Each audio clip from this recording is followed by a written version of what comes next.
No one's going to pick this shit up for you. You've got to do it yourself. You just have to do it yourself. 5.5 years ago, I made what was probably the biggest decision of my life, and that was to give up drinking alcohol. I would credit that decision with basically changing everything and leading to all of my sport, all of the running I do now, all of the triathlon that I do now. I would credit it with all of that. It's also responsible for my financial well-being and my intellectual well-being, and basically everything I've achieved in the last 5.5 years is down to giving up alcohol. And so that's what I'm going to talk about in this video. But first I need to go on a run because it is about to rain and I don't know when it's going to stop. Let's go.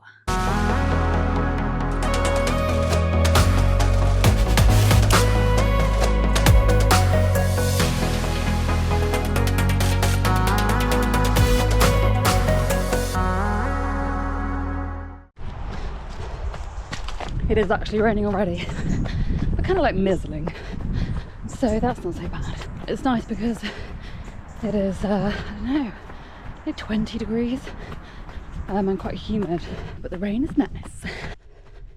Found a good hill to talk up. So I gave up drinking 5.5 years ago. How old was I? 29? 28? And I gave it up after many years of drinking pretty excessively, and not always excessively all the time, but just excessively. I had been drinking since I was a teenager, like 15 I guess, at house parties and blacking out. As a teenager, it's all cool, it's all hilarious. That's what we thought anyway. I got to university and suddenly, gosh, the government gives you money to drink. Not so much anymore because costs are so high. But back then, you know, you could afford to buy a lot of alcohol. Not really eat or buy anything else, but you could certainly afford to buy some pretty cheap booze. It's really hard to run and talk, as I say every single one of these videos. I was drinking a lot at university and I was drinking for the wrong reasons. I don't know that anyone at university is drinking for the right reasons, but I was definitely drinking for the wrong ones. I was drinking to get drunk, to not feel so anxious, to not feel so worried, so left out, so isolated, so different from everyone else, which is not to say I was, just a lot of people that age feel like that. And you know, you sort of think that you're a bit different from everyone else and everyone else has got it worked out, they know what they're doing, they're happy, everything. And so I felt like I had to drink to overcome those feelings, or at least block them out for the time that I was, you know, out on a night out or whatever. My drinking in the evening was extreme. Still August, by the way, not autumn, as much as this woodland would like you to think otherwise. And by extreme, I don't mean like I was drinking a huge amount, although I was, but also like I'm quite a small person. It doesn't take much alcohol to make me very drunk. So I was drinking a lot for me. I was drinking for the wrong reasons. I wasn't drinking because I enjoyed, I don't know, the taste of alcohol. I just wanted to have confidence. I wanted to not be anxious or depressed. So I just drank my way through it. If something good happened, I would drink. If something bad happened, I would drink. And it just became an absolute way of life. And already an anxious person at the time, yes now, but I do many things to counteract my anxiety now, such as running. But back then I drank to counteract my anxiety, which, as many of you will know, just makes it worse. And then you wake up in the morning and you feel 10 times as bad. And I'm not talking about hangover, although they were bad. I'm talking about those feelings of guilt and shame and anxiety and self-hatred that you get after a night drinking through anxiety. You don't necessarily remember what you've done, what you've said, but you're pretty sure that you behaved like a twat. And I did some things for sure I'm not proud of. Some things, many things. I hurt people that I loved. Just a whole pile of shit. When I left university, I had such a low paying job. I didn't move back with my parents, so I had to pay my own rent, as one does when one is an adult. Had a terrible job paying about £12,000 a year or something, £13,000 a year. I had no money. So instead of really spending that on good food or anything, like healthy food, I just spent it on cheap bottles of wine. Yay! As some of you will know, for 3 years between 2014 and 2017, I lived on a 33-foot, 10-metre sailing yacht with my then boyfriend, and we sailed 20,000 miles from the UK to Panama and back. Pretty extraordinary. I wasn't a sailor. Not totally sure I consider myself a sailor now. And I didn't drink for, while we were sailing, like literally physically sailing. So when you sail long distance, you're not sailing all the time, unless I guess you're doing a race. Instead, you're sailing between islands and countries. Then you stop and anchor for days or weeks or whatever between them.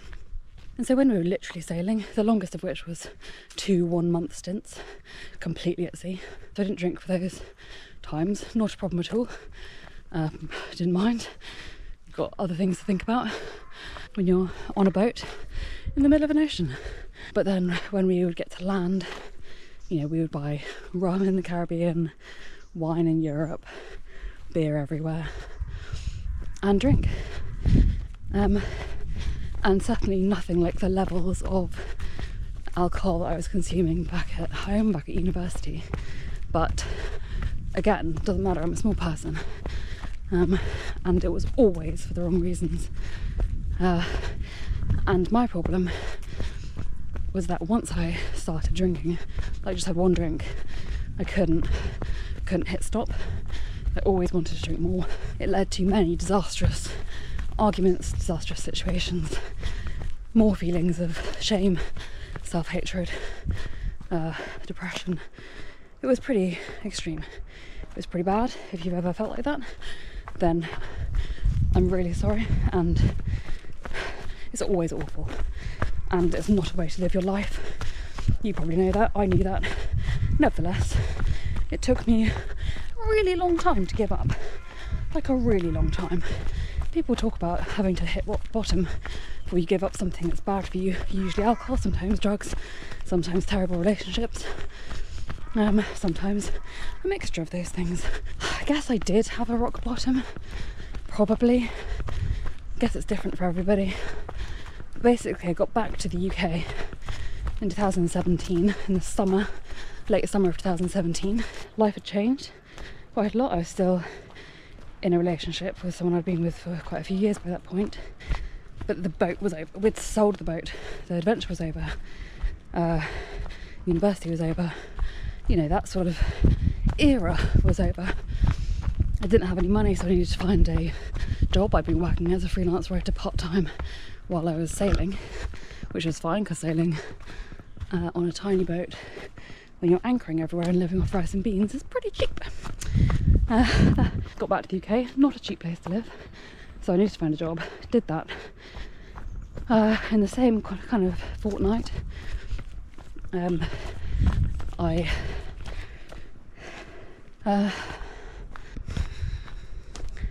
the same fortnight as that, I lost a member of my family, which was devastating and very confusing. I was very, inexperienced with that, and it made me incredibly sad. And I didn't deal with it very well. I dealt with it in a very immature manner, so I basically just drank through it. Kind of ignored my family a bit. Couldn't really deal with their grief, my grief. I had no idea what I was doing, no idea what to do at all. So I just sort of shut it out and drank, which I don't think you'll find in any of the how to deal with grief books, none of which I read. And that really compounded even more sense of shame and loss and self-hatred. You sing a pattern here. I love this bridge, just to lighten the load.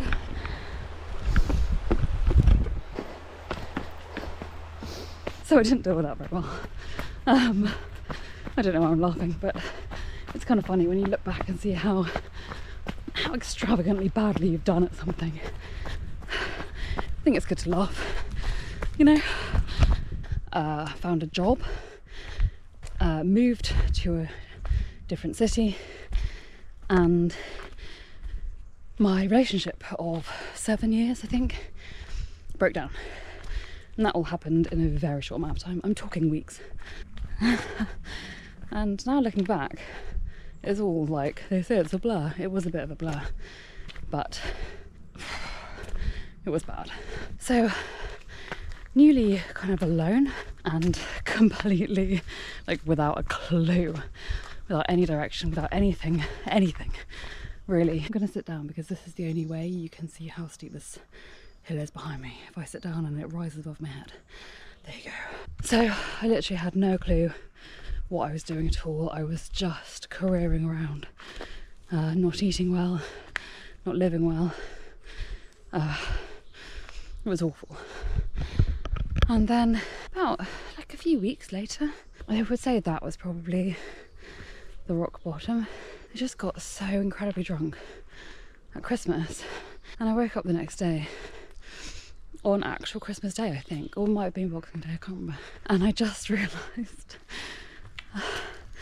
that I didn't have anything apart from some very tolerant friends, extremely tolerant friends, extremely tolerant family, which is actually a lot. I'm not denying that. That was a lot. And it was probably one of the few things that gave me the foundation to make the decision that I did, which was to give up drinking. And like, I kept these friends and family at arm's length pretty much all the time, but they were there. If I needed them, I knew they were there. They were there, like, you know, conceptually. And I gave up drinking. I literally made the decision because I knew that if I carried on the way I was going, then, like, I was already 27, 28, 29, 28, it must have been 28. I was already 28. And yes, I'd had this big adventure, you know, I'd got my degree, I'd sailed around the Atlantic for 3 years. I'd achieved a lot. It probably looked like that from the outside, but my life was an absolute shambles. And I kept it very fragmented, so I don't really think anyone knew the full scope of it. But the thing is, when everything kind of falls apart, then you're sort of left standing there a bit by yourself. And you realise that no one's going to pick this shit up for you. You've got to do it yourself. You just have to do it yourself. You're the only person who can make that change. You're the only person who can reform your life and turn it into what you want it to be. And that was the decision, that was the realisation I had, and that was the decision I made, which was, it all starts with alcohol, because I started drinking as a teenager. I never learnt how to deal with difficult emotions, really, by myself, without alcohol. It was always there, it was very easy to get hold of. In the UK, the drinking age is 18, and it's much stricter now, but back then it was pretty easy for people to buy alcohol, even younger than that.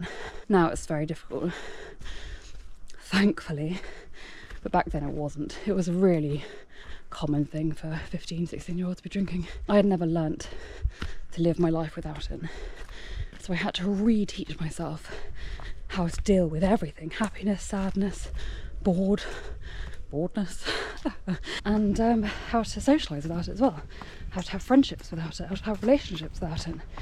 That was a lot to deal with. That was my drinking career, basically, up until the time I thought,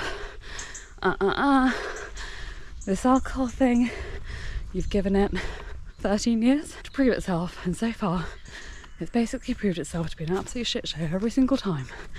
So is 13 years long enough to learn a lesson? For me, it was. Finally. I gave up drinking, and then a lot of other stuff happened. So I'm going to run home and then I'll tell you all about it. It's actually been a week since I filmed the first half of this video, and I did fully intend on going back, having a shower and then filming the rest of it, but life got in the way. So a week has passed and I'm currently in a travel lodge, which is a low budget hotel, shall we say, on the outskirts of London. I'm doing a triathlon tomorrow. It is the British Championships for Super Sprint Triathlon tomorrow. And so it actually seems like an appropriate place to be filming the second half of this video. So when I gave up alcohol, it was quite difficult at first, as I'm sure plenty of people know, like even doing things like dry January or sober October. People say, oh, I'm gonna try and do dry January, or I'm gonna try and do sober October. I'm gonna try and give up for a month. Now, this is one of the things that I feel is the first real red flag of how our society treats alcohol, in that if you have to try to give something up, there's surely some kind of problem there, because I don't have to try to give up bananas, for instance. I don't think it would be difficult. So the fact that we even have to try giving up alcohol is already a sign that our relationship with it is not a good one. So when I first gave up, I did literally just give up, but it wasn't easy. I didn't go out, like out. I didn't go to pubs, bars, clubs, anything like that for at all, for months. Because I gave up just before New Year's. I was gonna go to a friend's house for New Year's. She was having a huge party, yada yada yada. There was no way I would have been able to go to that party and stay sober a mere 7 days after deciding that I wasn't going to drink anymore. So I stayed at home. I stayed in my house share room and watched some TV. I think I went to bed before midnight, long before midnight. I was probably asleep by 10:30. I just opted out because, that's one of the things that derails people. They're like, oh, well, I have to go to this event and, there'll be alcohol there, so I'll have to drink, so I can't do it because I'm going to go to this event, then I've got a wedding, then I've got someone else's party, so I can't stop drinking. But you can opt out. Like, you can go there and not drink, but if you struggle with that like I did, then you can just opt out of that event. Like, the world isn't gonna end. You've been to enough events. So I didn't go to New Year's. I just had a very relaxing time by myself at home, and I felt good for it. And I felt good when I woke up the next morning, like 7, 8 o'clock the next morning on New Year's Day, and I didn't feel shit. I didn't feel ashamed, I didn't feel hungover, I didn't feel dehydrated, I didn't feel sick. I felt good. That was really nice, to wake up on New Year's Day and feel good, because I don't think that had happened really, apart from sailing, because I spent a New Year's Day at sea. I don't think that had happened since I was probably 14. For the first couple of months, I literally just didn't go out. Like, one of my housemates is a good friend of mine, and we used to go out together quite a lot, and she still went out with her friends and would always invite me, but I just said no. And like, I would hang out with her in the house and stuff, and I would see other friends, but I wouldn't go out to places that served alcohol. And that was really important, because it's just easier when it's not in front of you. And this was, January, February, March. These are cold, glum, grey months in the UK. But because I just spent so much time like in my own company, in my room, I just got busy. So I started compiling a list of publishers that I wanted to try and pitch my book to again. I'd already sent it to loads and got loads of rejections. This time I was like, it's all or nothing. I'm gonna be more smart, be more strategic in finding publishers. So I got really busy. I was working just 9 to 5 in the office. So I'd go to work and then I would come home. I'd be back in my house by like 6 p.m.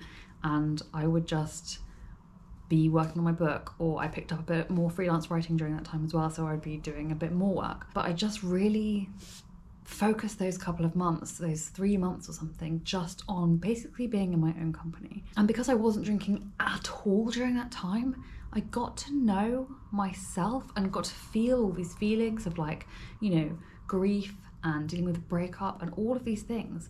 I got to feel them all as just me.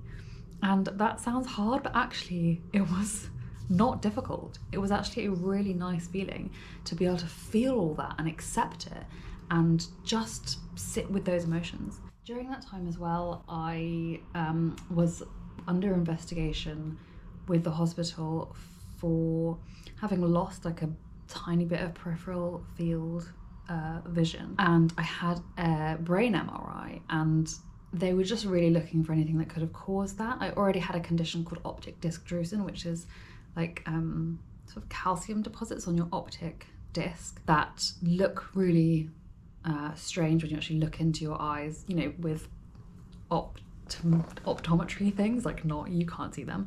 They're like right at the back of your eye, obviously, and they thought maybe that had caused it, or maybe there was something in my brain that had caused this like slight reduction in peripheral field vision. I'm really close to Heathrow Airport, which is why you can maybe hear planes like basically continuously, so I'm sorry for that. I was under investigation at the hospital for whatever was going on with my vision. I had a brain MRI, and then I was recalled and had another brain MRI with contrast. I was called in for a meeting with my consultant, and he told me that I had a very large brain lesion in a very deep central part of my brain. It's such a sensitive part of the brain, and it basically is responsible for movement and coordination. And this brain lesion was so large that he was like, I'm finding it very difficult to believe that this has just appeared, because like you'd be bumping into things, you'd be falling over, you'd be, you know, you'd notice it physically.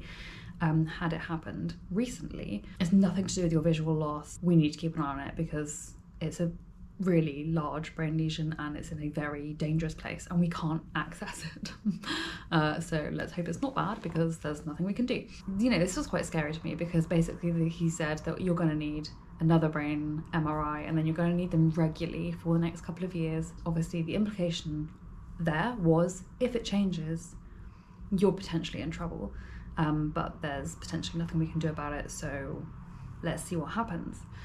Also, we still don't know why you've lost a bit of your peripheral field vision. And I took that information in my stride, and this was unknown in my brain, of unknown origin and of unknown destination, and yet I managed to deal with it extremely well. For a start, I had a very good neuro-ophthalmologist, so he explained things very well, but I didn't have much of a support system around me at the time either, and yet I wasn't too overwhelmed by it. I wasn't upset by it. I mean, I literally just went back to work the next day and was like, so this happened, I guess we're gonna see what happens. And it didn't really affect me.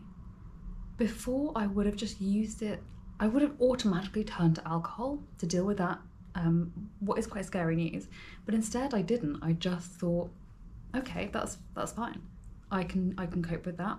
We'll see what happens. There's no point in thinking about it now. I mean, obviously I went home and read the entire internet on what this thing could be, but I just dealt with it so incredibly well.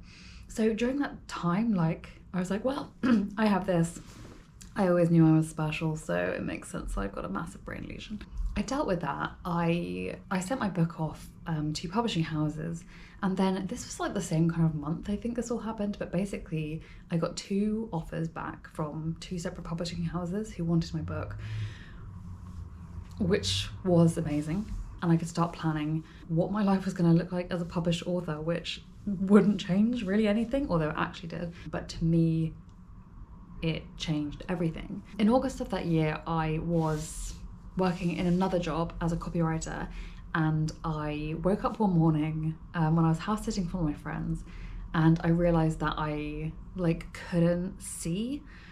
I couldn't see here and I couldn't see here. This eye was not so bad, but if I close this eye, then looking at you right now, I can't see this at all. I can only see here, and I can't see anything down here at all. I thought I was tired. I was tired. I thought I was tired, so I didn't really worry about it. Maybe I had dirty contact lenses or something. I went into work the next day, and I, could very easily cover one eye and look at the screen and be like, oh shit, I can't see half of my computer screen if I cover this eye. This eye only has a strip of vision in it. And so I went to A&E. Not somewhere I think I'd ever been before. I went to A&E and they conducted loads of tests, and basically they said, yes, you're quite correct. You have lost a very large chunk, almost all of your peripheral vision really here, and then some sort of like vision here as well. It's like, it's actually very difficult to explain, but like I've kind of lost vision here and here. It's only really when both my eyes are open at the same time that I have a decent field of vision. And they didn't know what had caused it, so they didn't give me steroid injection, which would have taken any inflammation down and potentially given me my sight back. But they didn't know, and they thought that was going to be too risky to do that. So they said, let's wait and see what happens. Maybe it'll come back by itself, come back in a week's time. And so I did that. Nothing's changed. Nothing had changed. Nothing's changed now. That was 4 years ago. Now, 5 years ago. I'm still no vision here, no vision here, but it's fine. And even then, I didn't cry. I didn't go home and feel sorry for myself. I just thought, okay, I can do it. Like, okay, that's happened now as well. I asked them if it could happen again in the other eye, or maybe this eye would get worse, and they said they didn't know, and that potentially, but there was no reason that it would necessarily get worse. They figured in the end, I had many more MRIs, but they figured in the end it was this optic disc drusen that was making mischief. I'm not blind. I'm not even partially blind, I don't think. Like, the definition of partially blind, you have to be incredibly blind for that. I guess it's a visual impairment, but I don't really, like, it does affect my life. I notice it every single day, and it is an issue sometimes. Like, sometimes I bump into things, supermarkets where their shelves are like face high. Man, that is a hazard for me. Yeah, it affects my life. Not in a way that I need to change my behavior, really. I just need to take a really big look behind me. For a long time, I thought that maybe I was repressing the emotion attached to losing some of my vision. But actually, I've now come to realise years later that that grief of my lost vision is never coming, because I just took it in my stride. And I would never have been able to do that before. Before, it would have absolutely uprooted me. I would have been in denial about it. I would have drunk my way through it. But when it actually happened, when I was already over 6 months sober, I just took it in my stride. Like, okay, well, I'm still healthy. There's nothing actually wrong with me. Like, yes, I don't have my full complement of vision, but there's nothing actually like medically wrong with me. I'm still a healthy, strong person. You know, what else do you want me to do? So several of these things just happened that would have really destabilized me before and just didn't anymore. And then in September that year, which was 2018, I decided that, well, I feel good, I feel confident, I enjoy my work. I was working back as a freelancer again and running my own freelance business, and that was going really well. I had some great friends, I had a great social life, even though I wasn't really going to like pubs and stuff. I did sometimes, but not very often. I lost interest in it, and I wanted to do something else that was for me. And that, you know, I have this body, and I used to be quite, not athletic, but I used to ride my bike all the time. I used to race cyclocross. And so I wanted to start doing something else. So I started running. And at first I just ran a little bit, but I had to force myself out of the house every time, like 3 times a week, because I just didn't ever want to go running. But the second I actually got out there, while running was really difficult, I would walk for several months first, and I would run walk like 3, 4, 5k. And then when I got back to the house, I would always run like quite early in the morning. When I got back to the house, I would feel so good. Like nothing I'd ever felt before. It was just this unbelievable love and respect and pride. Like, I'd done that. I didn't want to do it. I wanted to sit in my room and watch Netflix, I don't know. But instead I went outside and went for a run, and then I got back and I just felt so extraordinary, and it happened every single time. And it was that feeling that just kept me going. And again, I never would have done that. I never would have prioritized my body and my health and my fitness and chased that feeling before, because I was always just a slave to doing things that were bad for me, mainly alcohol, but a whole host of shit that was bad for me. And so I finally connected my brain to my body, and like for the first time since childhood, it was just a whole thing. It wasn't like one fighting the other. It was them both supporting each other, them both being the same holistic entity. You know?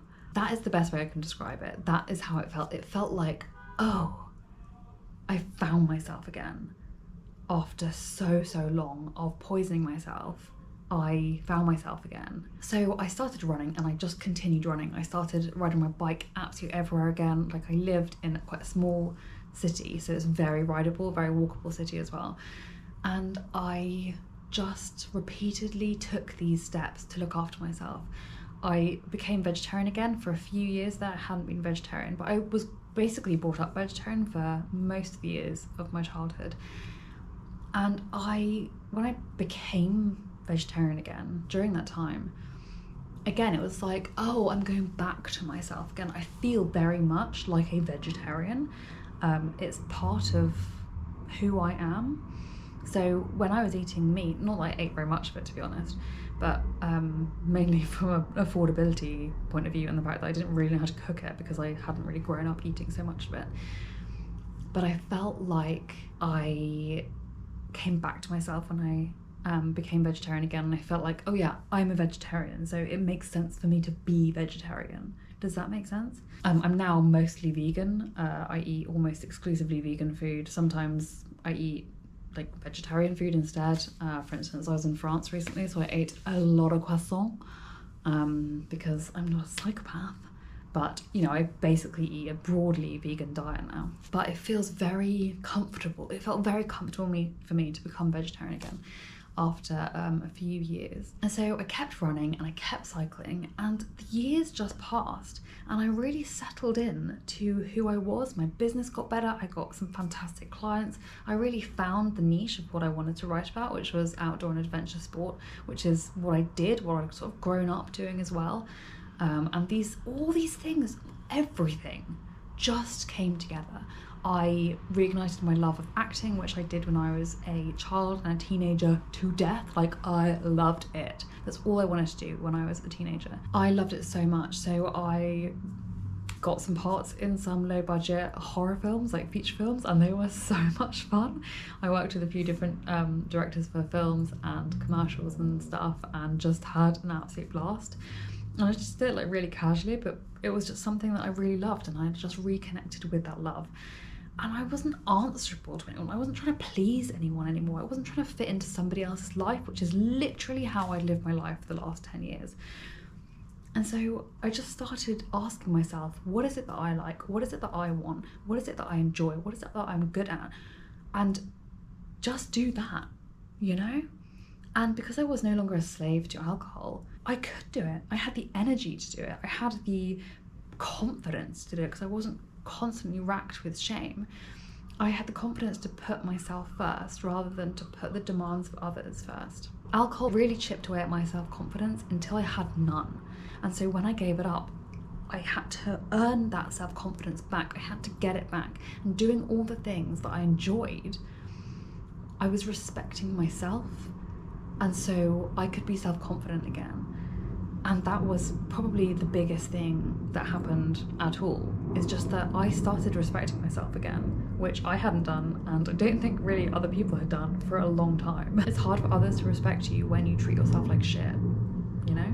So it got to 2020, and it was that year that I sort of discovered triathlon. And it was because I watched a video by Lucy Charles-Barclay, who is a British Ironman world champion. I mean, she is British, and she's the Ironman world champion and the 70.3 champion. She's just amazing. She's a few years younger than I am, and anyway, she's just very inspiring. I watched one of her videos, literally one, and I just thought, well, I can swim, not very well, but I can swim, you know, perfectly competently. I can ride my bike. I've always ridden my bike. I love riding my bike, very happy. And I can now run. So I could just do a triathlon, right? I signed up for one in 2 weeks' time after that. It was a really small one near where I live. It was a sprint distance triathlon. So we're talking like, it was in a pool, so it was like 600 meter swim, 20k bike, and a 5k run. And I signed up and did that, and I was gonna do it in like 4 or 5 months' time because there was another one. But I just thought, why not just do it in 2 weeks? Like, what have I got to lose? Like, literally, what have I got to lose? I hadn't swum in ages either, like years. And so I did that, and it was really fun.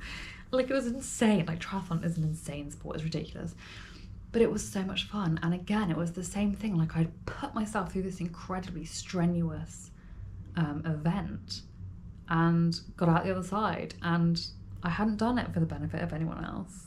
No one else was doing it. My boyfriend wasn't doing it. Like, I wasn't following anyone else into it, apart from, I guess, Lucy Charles Barkley, who is a hero. I just did it for me. And so many people there were also so clearly doing it for themselves as well. It's like, that's one of the reasons why I love triathlon so much, is that so many people at those events are beginners, or they do like a triathlon a year or something, and they're just doing it for the sheer bloody joy of it and themselves. And that is such a great feeling. It's such a great atmosphere.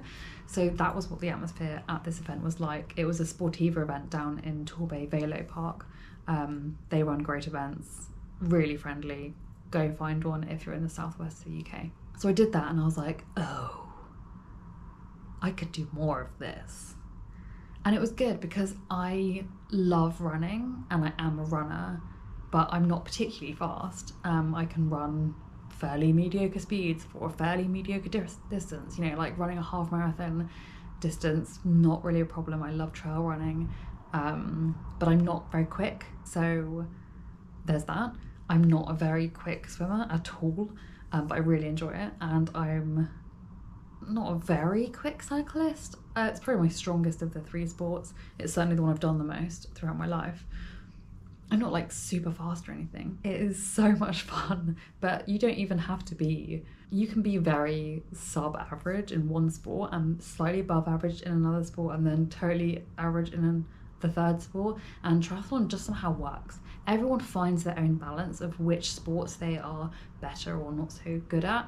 It all just comes together. You've always got a chance. If you're a fantastic swimmer but a really mediocre cyclist and runner, it doesn't matter. Do a triathlon because it is so much fun. Everyone finds their own kind of like sport balance. So I started doing that, and that was really the culmination of everything for me, because I was purely doing that sport for myself. No one else I knew did triathlon at all. My parents have done them in the past, but I wasn't really aware of it because it was like after I moved out, and before I really got back into good communication with them. There was a few years there where I was just like a selfish, drunken 20-year-old, and I didn't really speak to them that much or really know what was going on in their lives. So I didn't really have a connection to triathlon, apart from the fact that I watched a YouTube video and I just thought, okay, I'll do that. And I just did it for me. I never would have had the confidence to do that before I gave up alcohol and started actually taking care of myself. So all the things really came together. I started looking after my professional life. I started actually believing that I could earn money, make money, get clients, run my own business, all of these things.